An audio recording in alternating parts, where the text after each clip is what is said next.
Inanod sa ilog ang isang gumuhong bahay sa Dolores, Abra. Sa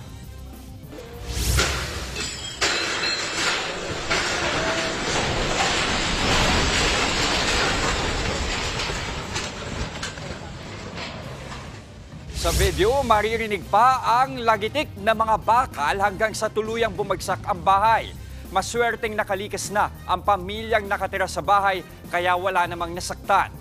Ayon sa mga residente, nangyari yan sa kasagsagan ng malakas na ulan dulot ng habagat nitong Biyernes.